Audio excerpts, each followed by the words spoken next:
ఖమ్మంలోని కాంగ్రెస్ కార్యకర్తల సమావేశంలో కూడా సీఎం రేవంత్ రెడ్డి 2028లో అసెంబ్లీ ఎన్నికలు జరగవు, 2029లో జూన్ కల్లా కూడా ఈ అసెంబ్లీ ఎన్నికలు జరగబోతున్నాయి అంటూ కూడా మొత్తంగా ఒక ఈ చెప్తున్న ఖమ్మం గడ్డపై నుంచే కొంటే మాట్లాడడం జరిగింది. నిజంగానే సాధ్యం అవుతుందా? జమిలీ ఎన్నికలు కూడా జరిగే అవకాశాలు ఎంతవరకు 2029లో జరిగే అవకాశం ఉందంటారు?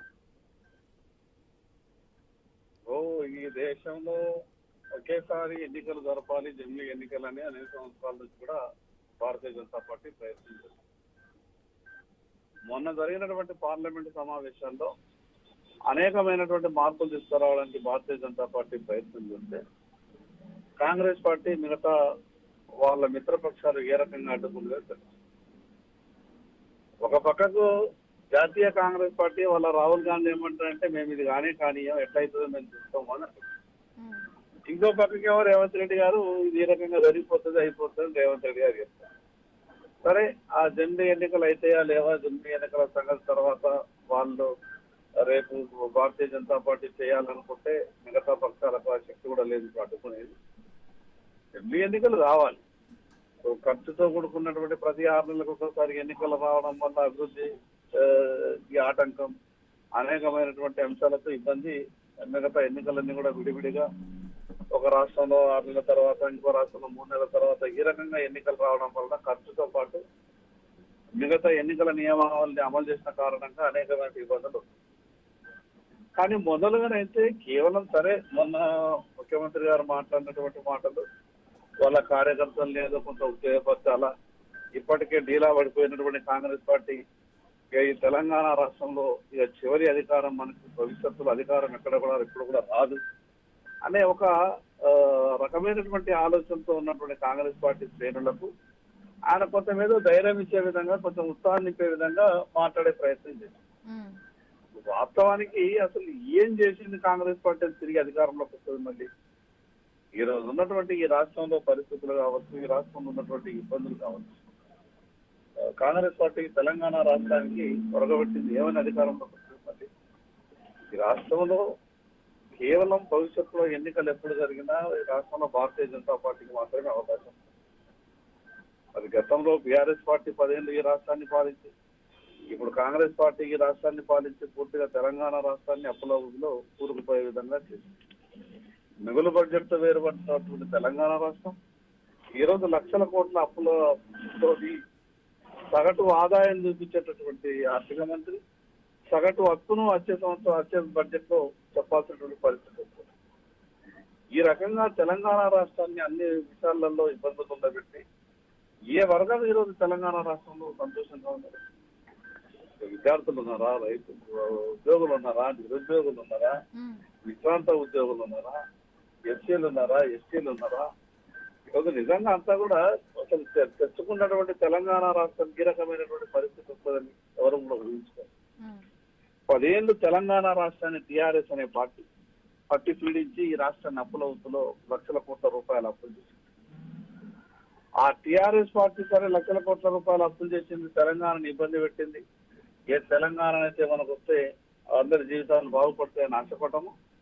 ఆ తెలంగాణను 10 ఏళ్ళు వాళ్ళు దోచుకున్నారు ఆ పాపాత్తులు. అంటే తర్వాత వచ్చినటువంటి ఈ కాంగ్రెస్ పార్టీ వీళ్ళు ఏదన్నా కొంత మరి వాళ్ళకు ఉన్నట్టు వాళ్ళు చేసినటువంటి ఇబ్బందుల్ని దూరం చేస్తారు మొత్తం. కానీ వీళ్ళు అంతకన్నా ఒక అడుగు ముందుకేసి మేమేం తక్కువగా ఉన్నామో టీఆర్ఎస్ కన్నా, బీఆర్ఎస్ కన్నా ఎక్కువ ఇబ్బంది పెట్టి చూపిస్తామనే విధంగా ఈరోజు ప్రజలు ఇబ్బంది పెడుతున్నారు. అందుకు వాళ్ళ కాంగ్రెస్ కార్యకర్తల్ని ఉత్సాహపరచడానికి ఆయనకు ఆ మాటలు పనిచేస్తాయేమో, కానీ ఈ తెలంగాణ ప్రజలు కాంగ్రెస్ పార్టీని నమ్మేటటువంటి పరిస్థితులు లేవు. ఈరోజు ఉన్నటువంటి ఈ పాలన అస్తవ్యస్తం అయిపోయింది. కాంగ్రెస్ పార్టీ భవిష్యత్తులో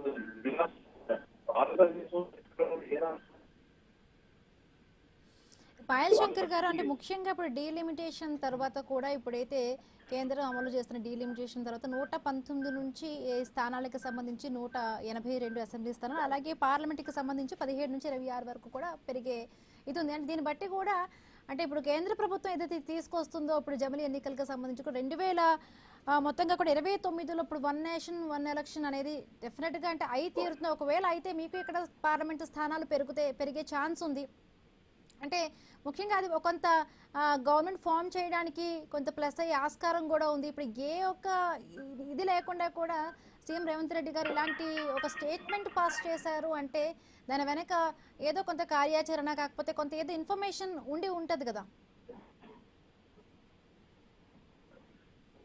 మరోపక్క వాళ్ళ జాతీయ వాళ్ళ ప్రతిపక్ష నాయకుడు రాహుల్ గాంధీ ఏం చెప్తున్నాడు, అది కానే కాదు ఏది ఎట్లయితుందండి. మరి ముఖ్యమంత్రి గారేమో అయిపోయింది అయిపోతుంది ఈ రకంగా జరిగిపోతుంది చూస్తుంది.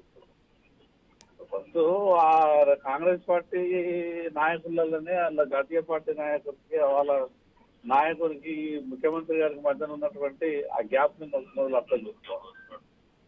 సరే రేపు జమిలీ ఎన్నికలు వస్తాయా లేదా మహిళా బిల్లు తీసుకురావడానికి ఇప్పుడు ఏం ముఖం పెట్టుకొని మహిళా బిల్లుని మొన్న జరిగినటువంటి పార్లమెంటు సమావేశాల్లో మహిళా బిల్లుని వ్యతిరేకించారు. భారతీయ జనతా పార్టీ గొప్ప ఆలోచనతో మహిళలకు అవకాశం ఇవ్వాలన్నటువంటి ఆలోచనతో ప్రత్యేక సమావేశం పార్లమెంటు సమావేశం ఏర్పాటు చేసి దాంట్లో మహిళా బిల్లు తీసుకొస్తే మేము మహిళా బిల్లు అమలు కానియమని చెప్పి, సరే వీళ్ళు ఆ రకంగా మిగతా చాలా విషయాల్ని వ్యతిరేకిస్తున్నారు మూర్ఖంగా, కానీ మహిళలకు సంబంధించిన ఈ అంశాన్ని వ్యతిరేకించలేమన్నటువంటి ఒక గొప్ప ఆలోచనతో భారతీయ జనతా పార్టీ వీళ్ళని నమ్మింది.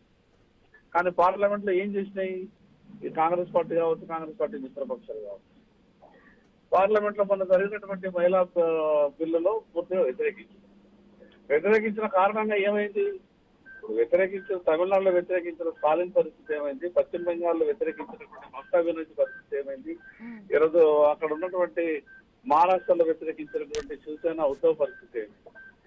కాబట్టి వీళ్ళు మహిళా బిల్లుని వ్యతిరేకించి ప్రతి అంశాన్ని ఈ దేశ భవిష్యత్తును నిర్ణయించేటటువంటి ఏ అంశం ఏ బిల్లు పార్లమెంట్ లో చర్చకు వచ్చినా కూడా కాంగ్రెస్ పార్టీ దాన్ని వ్యతిరేకిస్తూ ఇబ్బంది పెడుతున్నారు.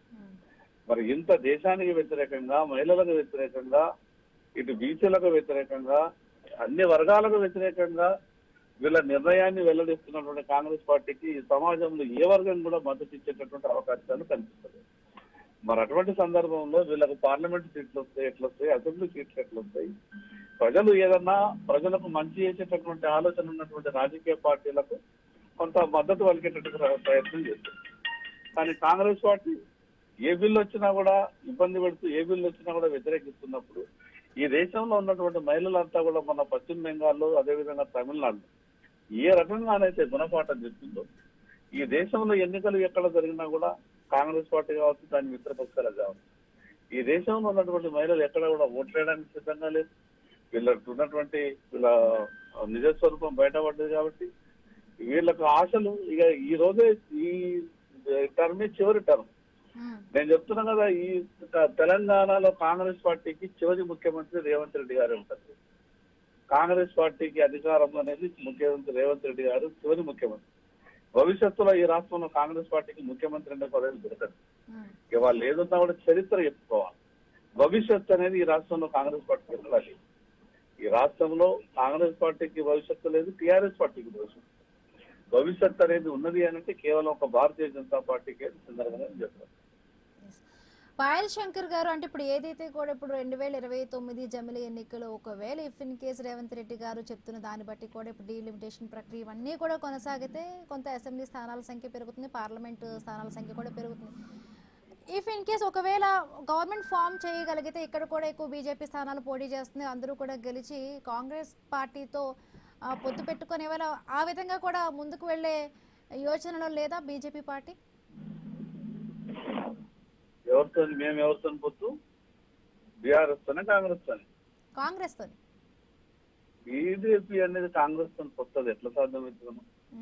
అసలు పొత్తుల విషయం అంటే ముందు నుంచి కూడా అంటే ఇక్కడ బీఆర్ఎస్ పార్టీ నుంచి డెఫినెట్ గా కూడా ఇక్కడ ప్రాంతీయ పార్టీలు అన్ని కూడా ఇప్పుడు జమిలీ ఎన్నికలు బీఆర్ఎస్ అనే పార్టీ ఈ రాష్ట్రంలో భవిష్యత్తులో కనిపించదు. ఒక్కటి మాత్రం చెప్పగలరు, ఈ రాష్ట్రంలో ఎన్నికలు ఎప్పుడు జరిగినా కూడా కాంగ్రెస్ బీజేపీ మధ్యనే పోటీ.